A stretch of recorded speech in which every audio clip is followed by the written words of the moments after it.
সম্মানিত মসজিদের মুসল্লি, আমাদের যে কুরবানি, এই কুরবানি ইব্রাহিম আলাইহিস সালামের কুরবানি। ইব্রাহিম আলাইহিস সালাম থেকে যে কুরবানি চালু হয়েছে সেটাই আমাদের কুরবানি। যদিও কুরবানি প্রথা আদম আলাইহিস সালাম থেকেই চালু রয়েছে। আদম আলাইহিস সালামই তার দুই ছেলেকে কুরবানি করার জন্য আদেশ করেছিলেন, যা কোরআন মাজিদ দ্বারা প্রমাণিত হয়। ইতিহাস আমরা সংক্ষিপ্তভাবে উল্লেখ করেছি।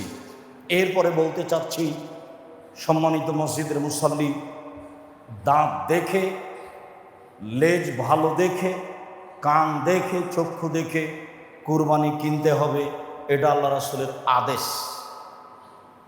আল্লাহকে সন্তুষ্ট করার জন্য পশু কিনতে হবে কুরবানির, এ কথাই ঠিক। এরপরে 7 জনে নয়, বরং 7 পরিবারের পক্ষ থেকে একটি পশু কুরবানি করতে হবে, এ কথা নয়, বরং একটি পশু একটি পরিবারের পক্ষ থেকে কুরবানি করতে হবে, এ কথাই ঠিক। অন্তত একটি পরিবারের পক্ষ থেকে একটি পশু কুরবানি করতে হবে, এ কথাই ঠিক। 7 জন আর 7 পরিবার এক নয়।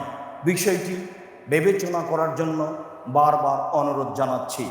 একটি পশুতে 7 জন অংশগ্রহণ করতে পারবে না, এ কথা আমরা কোনোদিনই বলিনি। একটি গরুতে 7 জন অংশগ্রহণ করতে পারে, একটি উটে 10 জন অংশগ্রহণ করতে পারে, তবে 10 পরিবার অংশগ্রহণ করবে এমন হাদিস আমাদের অবগতিতে আসেনি। যারা খুব জোরালো দাবি জানিয়ে বই পুস্তক লিখেছে, তাদের বইগুলি, তাদের কলমগুলি একাধিক দিন আমরা পড়ে দেখেছি, তাতে আমাদের কাছে স্পষ্ট হয়নি, বরং জোর করে চেষ্টা করা হচ্ছে, এটা আমরা বুঝেছি। সরাসরি যেটা প্রমাণ হচ্ছে সেটাই করলে ভালো হবে। একাধিক হাদিস রয়েছে, ব্যক্তি ও তার পরিবারের পক্ষ থেকে অন্তত একটি পশু কুরবানি করতে হবে। সম্মানিত মসজিদের মুসল্লি, কুরবানির গোশত 3 ভাগ করতে হবে, এ কথা নয়। 3 ভাগ করলে গুনাহ হবে, এ কথাও নয়। তবে 3 ভাগ করে 1 ভাগ দিয়ে এসেছে, এটা না নেওয়াই ভালো। যারা কুরবানি করেনি, দিতে পারেনি, দেয়নি, তারাই ভাগ করে নেয়, এ কথা ঠিক। কুরবানির গোশত আত্মীয় স্বজনকে দিতে হবে না, এটা নয়, দিতেই হবে, এ কথাও নয়। কুরবানির গোশতে আত্মীয় স্বজন রক্ষা করতে হবে, এ কথা নয়।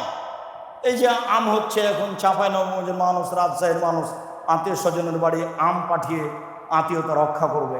কুরবানির গোশত আত্মীয়র কাছে পাঠাতে হবে জরুরি, এমনটা নয়। পাঠানো যাবে না, এ কথা নয়, এটা স্বাভাবিক গতিতে রাখতে হবে। মর্মে মসজিদের সকল মুসল্লিকে এবং সাথে সাথে অনলাইনে যারা আমাদের সাথে রয়েছেন তাদেরকে সময়ের গতিতে আমাদের খুতবা যারা দেখবেন, শুনবেন, জানবেন, তাদেরকে অনুরোধ জানাচ্ছি, একমাত্র আল্লাহকে সন্তুষ্ট করার আশায় সহিহ হাদিসকে সামনে রেখে কুরবানি করুন। আল্লাহ আপনাদের তৌফিক দান করুক। আল্লাহুম্মা আমিন।